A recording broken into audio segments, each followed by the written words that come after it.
Hello friends, it's Kumar here. Welcome to my YouTube channel Magical Education once again. So friends, इस बार हम लोग फिर से एक बार मिल रहे हैं इंग्लिश वोकैब पर। तो आज हम लोग फिर से जानेंगे कुछ वर्ड्स के बारे में, उनमें कॉमन मिस्टेक्स क्या क्या होती हैं जो हम लोग अक्सर कर देते हैं। ये वीडियो आपके एसएससी बैंकिंग इन सारे एग्ज़ाम्स के लिए बहुत ही ज़्यादा इंपॉर्टेंट है। आपका सीजीएल के एग्ज़ाम होने वाला है, तो SSC MTS, SSC CGL, banking के जितने भी एग्ज़ाम्स हैं, आईबीपीएस के, एसबीआई के या क्लर्क के, तो उनके हिसाब से अगर उनके पॉइंट ऑफ व्यू से देखा जाए तो इंग्लिश वोकैब एक बहुत ही इंपॉर्टेंट सेक्टर है। सो फ्रेंड्स, चलिए आज हम लोग कॉमन मिस्टेक्स के बारे में सीखते हैं। तो अगर आपने अभी तक सब्सक्राइब नहीं किया है तो चैनल को सब्सक्राइब जरूर कर लीजिए और वीडियोस कंटिन्यू देखते रहिए, प्लेलिस्ट चेक कीजिए। चलिए दोस्तों शुरू करते हैं। सबसे पहला वर्ड है दोस्तों एड्रेस। है तो बहुत कॉमन सा वर्ड, लेकिन अक्सर इसमें गलतियां हो जाती हैं। इसमें गलती होती है कि इस वर्ड में डबल डी और डबल एस यूज़ होता है, और हम लोग गलती ये करते हैं कि कभी कभी या तो सिंगल डी यूज़ कर देते हैं या सिंगल एस। तो अक्सर ये गलतियां देखी गई हैं इसमें, तो आपको इसको ध्यान देना चाहिए कि एड्रेस में डबल डी और डबल एस यूज़ होता है, ठीक है ना।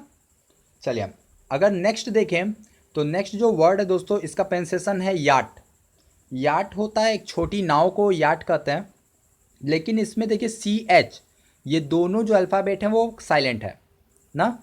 तो आपको ध्यान देना चाहिए कि याट की जो स्पेलिंग होती है वो होती है YACHT।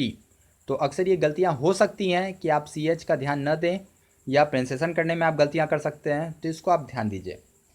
नेक्स्ट है दोस्तों, जो नेक्स्ट वर्ड है वो आपका है मिसडिमीनर। मिसडिमीनर का मतलब होता है मिसबिहेव करना, ठीक है, बदसलूकी करना, ठीक।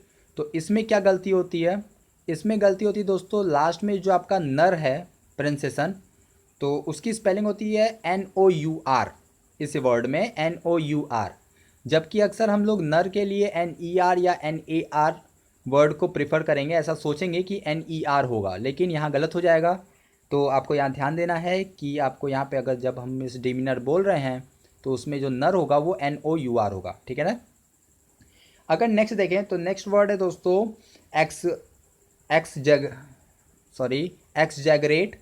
थोड़ा सा डिफ़िकल्ट प्रोनाउंसिएशन है, आपको याद रखना होगा। इसको आप एग्जैक्ट से याद रख सकते हैं, एग्जैगरेट, ठीक है ना। तो एग्जैगरेट, एग्जैक्ट से कोई मतलब नहीं होता, लेकिन प्रोनाउंसिएशन याद करना होगा तो बार बार आप इसको बोलकर रिपीट कर सकते हैं। तो एग्जैगरेट जो होता है, एग्जैगरेट का मतलब होता है अतिशयोक्ति, मतलब किसी भी बात को बहुत ज़्यादा बढ़ा चढ़ा के करना। तो यहाँ पे गलतियाँ यही होती हैं दोस्तों, ये डबल जी जो है वो उसका प्रोनाउंसिएशन है ज आ रहा है, ठीक है। तो अक्सर हम लोग जी का प्रोनाउंसिएशन ग करते हैं, तो यहाँ पे ये गलती हो सकती है, तो इसको आपको ध्यान देना चाहिए। अगर नेक्स्ट वर्ड देखते हैं तो नेक्स्ट वर्ड है प्रिविलेज।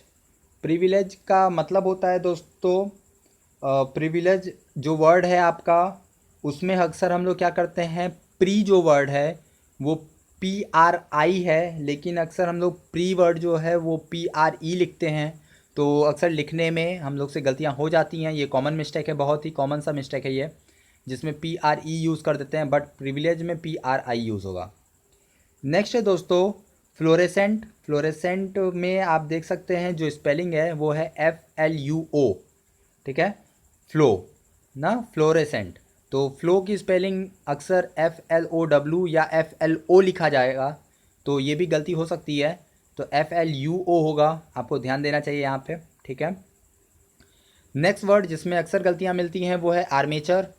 आर्मेचर का मतलब होता है अकुशल, जैसे कि जो कुशल नहीं है, जो एबल नहीं है, ठीक है, तो उसका वर्ड होगा आर्मेचर। आर्मेचर का मतलब होगा अकुशल। तो आर्मेचर में क्या गलती मिलती है, वो सबसे कॉमन सी गलती है चर। तो ये तो एक कॉमन से बात है, अधिकतर मीनिंग्स ऐसी आपको मिलेंगे, अधिकतर वर्ड्स ऐसे मिलेंगे जिसमें लास्ट में अगर चर आता है तो उसकी स्पेलिंग होती है TURE, ठीक है। तो आपको ये ध्यान देना चाहिए, TURE का जो प्रोनाउंसिएशन है वो चर है। नेक्स्ट है क्वेश्चनायर। क्वेश्चनायर में जो कॉमन सा मिस्टेक मिलता है वो है डबल एन का। डबल एन की जगह अक्सर हम लोग सिंगल एन यूज़ कर देते हैं और हमारा स्पेलिंग गलत हो जाती है, वर्ड गलत हो जाता है। तो आपको यहाँ पे ध्यान देना होगा क्वेश्चनायर में कि डबल एन यूज़ होता है। नेक्स्ट है दोस्तों सुपरसीड। सुपरसीड की स्पेलिंग अगर ध्यान से देखिए दोस्तों, तो सुपरसीड से एक और वर्ड आप बनाइए। एक होता है प्रीसीड, एक होता है सुपरसीड। मतलब पहले वाला का जो होगा वो प्रीसीड और बाद वाले का सुपरसीड। जैसे आपके पहले अगर कोई किसी पद पे है तो उसको प्रीसीड बोलेंगे, और आपके बाद जो किसी आपके पद पे जो आएगा उसको सुपरसीड बोलेंगे। तो जो प्रीसीड की स्पेलिंग होती है वो स्पेलिंग में आप जो सीड है उसमें CEDE यूज़ करते हैं, जबकि सुपर सीड में SEDE यूज़ करते हैं। तो ये आपको ध्यान देना होगा कि किस में C यूज़ करते हैं और किस में S यूज़ करते हैं, ये अक्सर हम लोग गलतियाँ कर देते हैं। नेक्स्ट है दोस्तों हीनस। हीनस की जो स्पेलिंग है उसमें गलती अक्सर हो जाती है कि HEI की जगह हम लोग HE केवल यूज़ करते हैं या HIE यूज़ करते हैं। तो ये गलतियाँ अक्सर हो जाती हैं हीनस में। हीनस का मतलब होता है बहुत बड़ा, जैसे अगर आप कोई बहुत बड़ा क्राइम हो तो उसको बोल सकते हैं हीनस क्राइम, ठीक है। तो हीनस का मतलब है बहुत बड़ा, तो ये गलती अक्सर हीनस में मिल जाती है। तो दोस्तों इस वीडियो में फिर से मैंने आपको 10 वर्ड्स के बारे में बताया, 10 वर्ड्स थे इसमें। जैसा कि आपने पिछले भी 2 वीडियोस में देखा होगा, ये पार्ट 3 है आपका, तो मतलब पार्ट 1 और पार्ट 2 आपको देख लेना चाहिए। उसमें भी ऐसे ही कुछ 10 वर्ड्स हैं जिनमें क्या क्या कॉमन मिस्टेक्स हो सकती हैं वो मैंने बताया है। तो इन वीडियोज़ को देख लीजिए, सब्सक्राइब कर लीजिए ताकि टाइम टू टाइम आप पे वीडियोज़ पहुँचता रहे, आप वीडियोज़ देखते रहें, आपकी प्रिपरेशन होती रहे। इसी तरीके से वीडियोज़ देखते रहिए। Thanks for watching, see you, have fun.